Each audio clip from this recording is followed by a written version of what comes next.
రాష్ట్రంలో కాంగ్రెస్ పార్టీని మరింత బలోపేతం చేయడంతో పాటు ఈ నెల 25 నుంచి ప్రారంభమయ్యే స్పెషల్ ఇంటెన్సివ్ రివిజన్ ద్వారా అయితే మరి పార్టీకి నష్టం వాటిల్లకుండా చూసేందుకు ఏఐసీసీ దృష్టి సారించింది. ఇప్పటికే మరి అందులో భాగంగా వచ్చే ఆగస్టు 8న హైదరాబాద్లో జరగబోయే ఇండియా కూటమి సమావేశం పార్టీకి బూస్ట్ ఇవ్వనుందని చెప్పేసి కూడా నేతలు భావిస్తా ఉన్నారు.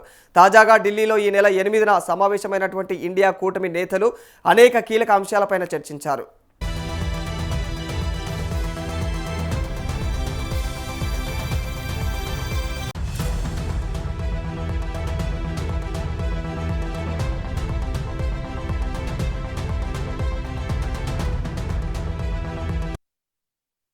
ఇటీవల దేశవ్యాప్తంగా జరుగుతున్నటువంటి పరిణామాలపైన అయితే 23 పార్టీల నుంచి 35 మంది ప్రతినిధులు హాజరై చర్చించారు. అందులో ప్రధానంగా ఇక ఎస్ఐఆర్ పైన అయితే గందరగోళం, ఓట్ల తొలగింపు పైన చర్చ నడిచింది.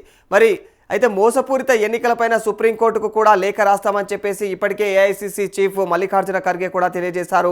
ఇండియా కూటమిలో భాగస్వామ్య పార్టీలు కాంగ్రెస్తో అయితే కలిసి నడుస్తూ ఉన్నాయి. మరి ఇటీవల తమిళనాడులో మారినటువంటి రాజకీయ పరిణామాల నేపథ్యంలో డిఎంకే కూటమి నుంచి వైదొలిగింది. మరి పంజాబ్లో కూడా కాంగ్రెస్కు ప్రత్యర్థిగా అయితే భావిస్తున్నందున మరి ఆ పార్టీ సైతం కూటమికి దూరంగా ఉంటుంది.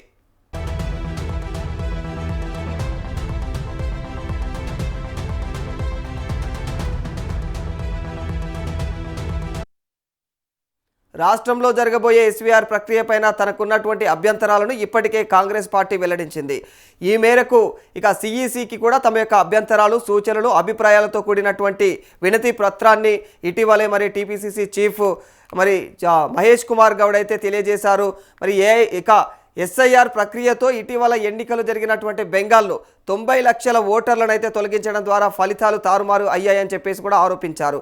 ఇక మరి ఎస్ఐఆర్ ప్రక్రియను ఏడాది పాటు వాయిదా వేయాలని, ఓటరు వెరిఫికేషన్ ప్రక్రియకు కనీసం 3 నెలల సమయం, మరి దాంతోపాటుగా ఇంకా బిఎల్డీలు ప్రతి ఇంటిని కనీసం 3 సార్లు సందర్శించాలన్న డిమాండ్లను అయితే ఇప్పటికే టీపీసీసీ ఈసీ ముందు అయితే పెట్టింది.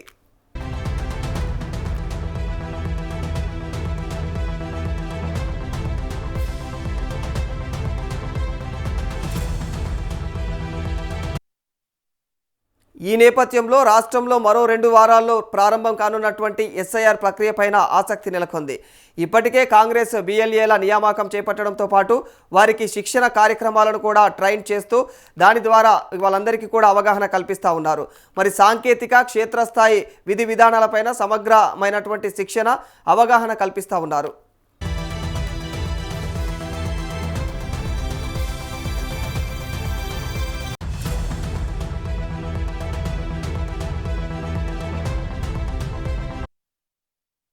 ఇక ప్రతి 2 నెలలకు ఒకసారి ఆయా రాష్ట్రాల్లో కూటమి సమావేశాలను నిర్వహించాలని ఇండియా కూటమి నేతలు నిర్ణయించారు. అందులో భాగంగానే హైదరాబాద్లో భేటీ నిర్వహించాలని చెప్పేసి నిర్ణయించారు. ఇది ఇలా ఉండగా greater Hyderabad, Malkajgiri municipal corporation, ఇక సైబరాబాద్ మున్సిపల్ కార్పొరేషన్ ఎన్నికలకు ప్రభుత్వం అయితే కసరత్తులు ప్రారంభించింది.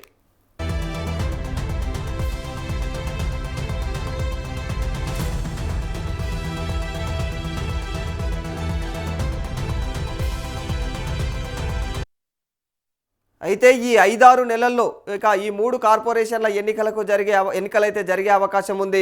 మరి ఈ క్రమంలో హైదరాబాద్లో ప్రతిపక్ష పార్టీల అధినేతలు హాజరయ్యే సమావేశం కాంగ్రెస్ పార్టీకి మరింత బూస్టు ఇస్తుందన్న ఆశాభావంతో అయితే హస్తం నేతలు ఉన్నారు. మరి దీంతో ఇండియా కూటమి సమావేశం, ఆ తర్వాత జరిగే పరిణామాలపైన అయితే రాజకీయ వర్గాల్లో ఆసక్తి నెలకొంది.